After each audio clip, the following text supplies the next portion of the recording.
Le transfert du tueur en série canadien Paul Bernardo d'une prison à sécurité maximale à Kingston, en Ontario, à une prison à sécurité moyenne au Québec fait énormément jaser et dans toutes les sphères.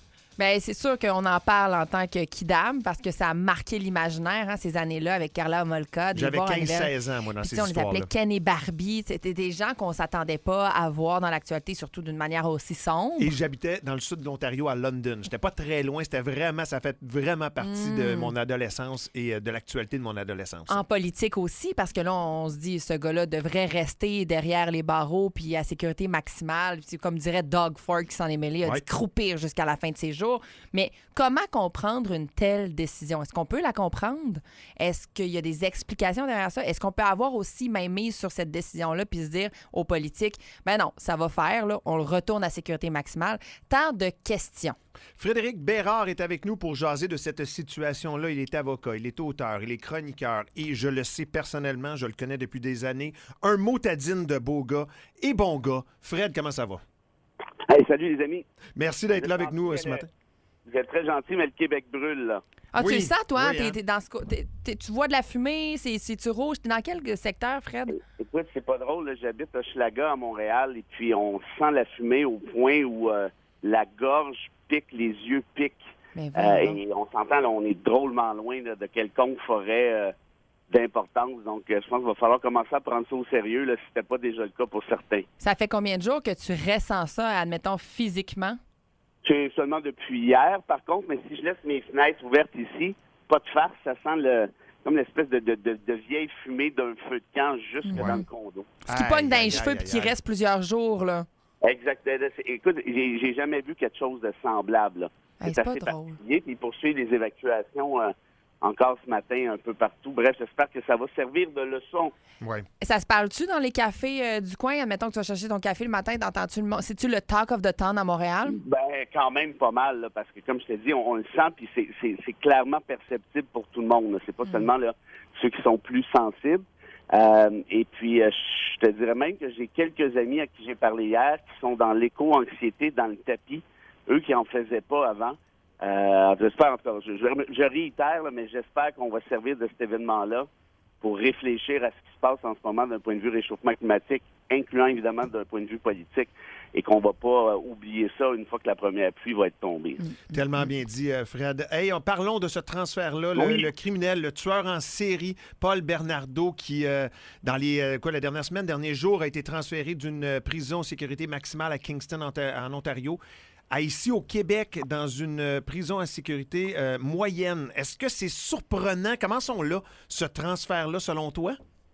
Ben, écoute, oui, c'est surprenant parce que le meurtre de Bernardo, tout ce qu'il a fait, en fait, c'est absolument sordide. Je vais employer le terme dégueulasse parce que je pense que c'est le mot approprié. Oui. Mais ceci dit, c'est peut-être pas si surprenant, sachant comment fonctionne le système. Le système criminel canadien, incluant carcéral, est basé sur l'idée que si le détenu se comporte bien, si le détenu n'a pas d'histoire, ben on va le récompenser, entre guillemets. Okay. Et ici, je connais pas tous les détails, évidemment, personne ne les connaît, là, à ce que je cherche à cette étape-ci, sauf évidemment la commission qui a ordonné le transfert en question. Moi, j'ai franchement l'impression, je vois pas autre chose, en fait, que probablement que Bernardo s'est ultra bien comporté ces dernières années dans sa prison sécurité maximale et il a obtenu, si je peux dire, l'espèce de récompense d'être transféré dans une prison à sécurité moyenne. Maintenant, là, il y en a qui vont dire, oui, mais c'est écœurant tout ce que ce gars-là a fait, puis c'est vrai, évidemment, j'en suis, je comprends ça, je suis d'accord. D'un autre côté, si tu laisses jamais une petite lumière allumée pour le détenu en disant, tu vois, si tu te comportes bien, tu auras telle nanane. Ouais. Mais qu'est-ce qui va arriver à ce moment-là? Ben, c'est que les gens n'ont rien à perdre. Et là, ça devient encore plus le bordel. Oui, c'est en psychologie aussi, c'est hautement étudié, ça, le comportement des gens incarcérés. Si tu n'as rien à perdre, ben, tu vas peut-être foutre la merde, permettez-moi l'expression, encore plus en prison. Du côté de Paul Bernardo, tu sais, quand tu dis qu'il a commis des gestes répréhensibles et plus que répréhensibles, bon, on parle d'agression et de meurtre, là, enlèvement, torture, tout ce que tu veux, d'une jeune fille de 15 ans puis d'une autre de 14 ans au début des années 90 en Ontario. Et voilà pourquoi il était dans une prison à sécurité maximale. C'est quoi la différence entre une prison à sécurité maximale et moyenne dans les conditions de ce que tu connais? Ben, écoute, il faut pas s'énerver, hein, dans l'optique où quand bien même qu'il est dans une prison à sécurité moyenne, il va pas se sauver demain matin, là. C'est pas une prison à air ouverte, c'est pas une peine à purger dans la collectivité, il est pas chez lui en train de jouer au Nintendo non plus. La différence, dans le détail, je la connais pas, mais ce que je sais, c'est qu'habituellement, ils ont un petit peu plus de liberté, par exemple, un peu plus de temps de loisirs. On les surveille un peu moins. Ça veut pas, ils peuvent pas sortir de la prison. Évidemment, il y a à peu près personne aujourd'hui qui sauve d'un pénitencier, là, qu'on se le rappelle. Donc ça, c'est pas un danger. Mais on donne une chance davantage, si je peux dire, aux détenus de vivre une vie un peu plus normale. C'est habituellement, par définition, un peu moins sévère.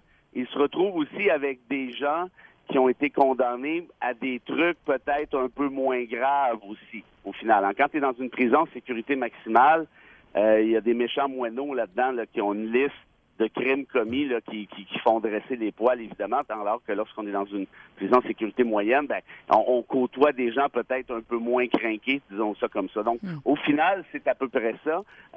Mais encore une fois, je le répète, hein, c'est pas parce qu'il est dans une prison de sécurité moyenne qu'il est rendu au Club Med ou qu'il va s'enfuir demain matin. Hey, Fred, ça l'a surpris, ce transfert-là, le commun des mortels. Ça a surpris aussi dans la sphère politique. Est-ce que le Service correctionnel du Canada a... en quelque sorte, carte blanche pour ces décisions-là? Bien, habituellement, oui. Hein. Puis c'est normal, je pense, Reg, parce qu'on veut pas que ce soit un ministre de décider, lui, peux-tu sortir, lui, peux-tu pas sortir, lui, est-ce qu'il peut aller dans une sécurité moyenne, et ainsi de suite. Parce que, premièrement, un ministre a d'autres choses à faire, puis deuxièmement, ce n'est pas un spécialiste, et troisièmement, il n'a pas la preuve devant lui. Moi, je vais peut-être fâcher des gens en disant ça, mais je dis pas qu'il peut pas y avoir d'erreur, mais de manière générale, moi, je fais confiance aux compétences des gens qui ont à prendre ces décisions-là, que ce soit les services correctionnels ou encore les commissions de libération conditionnelle. Hein.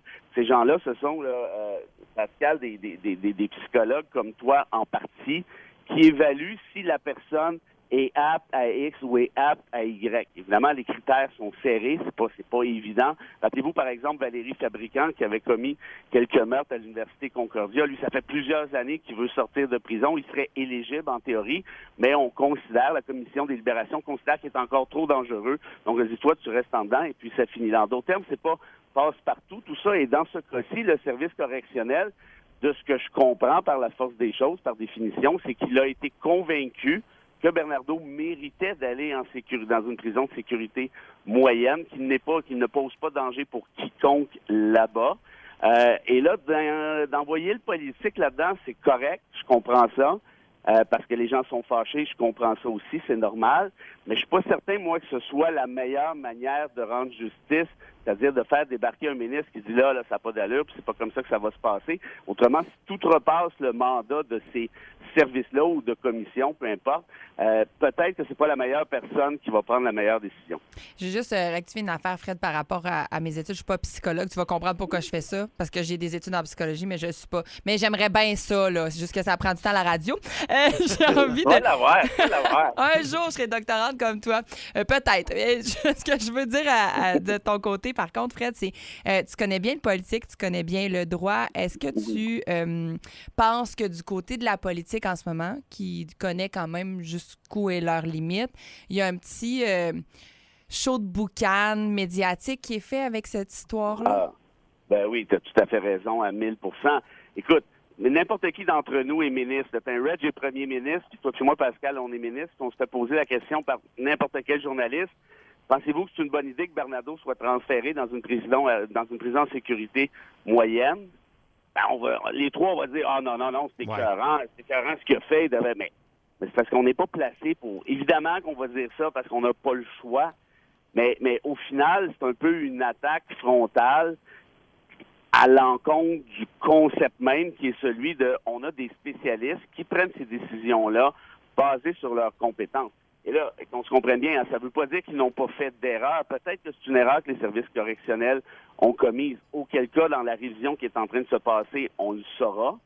Mais je me répète encore une fois, mais je trouve ça dangereux, moi, de laisser ça au politique, parce que le politique fait exactement ce que tu as dit, Pascal, dans ta question, c'est-à-dire un show de boucan, puis il n'y a aucune nuance possible. Et de ce fait-là, par définition, on mine le système sur lequel on a créé une certaine philosophie, en quelque sorte, qui est celle, ben écoute, si tu tiens tranquille pendant 25 ans, peut-être tu auras un petit nanan en bout de piste. OK. Permettons-nous de peut-être mieux s'informer, mais de garder en tête qu'au moins ça peut faire bouger certaines choses ou se questionner. J'aime ça. OK, c'est une réponse Voilà, intéressante. Peut-être explorer une voix qu'on n'a peu entendu parler dans les médias depuis cette nouvelle-là. Tu peux pas te prononcer, tu le diras, mais Karla Homolka, là-dedans, là, tu sais, veux pas, elle a été complice de Bernardo. Depuis des années, elle est, dans la société, on l'avait vu depuis quelques années. Je pense que ma mémoire va faire défaut, mais mettons, certainement avant la pandémie, peut-être 2018, on l'avait vue, comme étant éducatrice ou gardienne d'enfants là, près d'une école. Mais mis à part ça, on n'a pas de nouvelles d'elle. Est-ce que ça peut être confrontant pour les citoyens de voir une telle complice être aussi dans la communauté depuis plusieurs années, tandis que son acolyte, Paul Bernardo, est toujours dans l'actualité pour débattre d'une prison à sécurité maximale? Ben, particulièrement du fait de Molka, hein, parce que si on se souvient bien de mémoire, on avait trouvé après coup, donc après la décision, une vidéo, c'est pas le VHS ou Beta, où clairement elle était davantage impliquée dans les crimes que ce qu'on avait compris. Oui. Là, il y avait chose jugée, il était trop tard. Mais reste que, les gens se sont dit, non seulement elle a participé à ça, on le savait, mais son implication est encore plus importante que ce qu'on croyait, puisque ce qu'elle nous avait dit. Donc oui, moi, je comprends les gens d'être nerveux, je comprends les gens d'être confrontés, d'avoir des appréhensions. Ceci dit, tu me permettras de faire je me fais l'avocat du diable en même temps, là, parce que je comprends tout à fait la réaction citoyenne, là, évidemment qu'on se comprenne bien, mais justement, la Commission des libérations conditionnelles l'a libérée se disant elle ne pose plus de danger pour le public. Ouais. Et tu le disais toi-même dans ta trame factuelle, on n'a plus entendu parler de Karla Homolka. Il y a peut-être une raison à ça. C'est peut-être que justement, elle a évolué, elle est rendue ailleurs, elle a été réhabilitée. Et puis voilà, basta. Donc, en d'autres termes, c'est peut-être une preuve qu'on peut faire confiance en bonne partie même, je pense, aux commissions de libération et autres trucs du genre. Frédéric Bérard, docteur en droit, auteur, chroniqueur, ami de Rage Against le matin. Fred, t'es tout ça, motadine de bon gars, joueur de hockey exceptionnel. Hey Fred, merci beaucoup pour ça. Quand tu vulgarises des choses de même, c'est tellement intéressant, puis c'est tellement le fun, et je suis certain que les auditeurs et auditrices apprécient énormément. C'est toujours très, très réciproque, mon ami, puis toujours disponible pour vous à votre convenance, comme on dit. Si tu as besoin d'un logis où tu pourras respirer, Québec, c'est encore en zone verte pour l'instant. Je pourrais vous prendre au mot, faites attention. Ouais, écoute, c'est pas tes toasts qui brûlent, c'est pas tes toasts qui brûlent. Merci Fred. Salut tout le monde. Bye. Salut, à bientôt. J'ai un parti pris incroyable, je le connais depuis des années, mais ce gars-là, ce gars-là,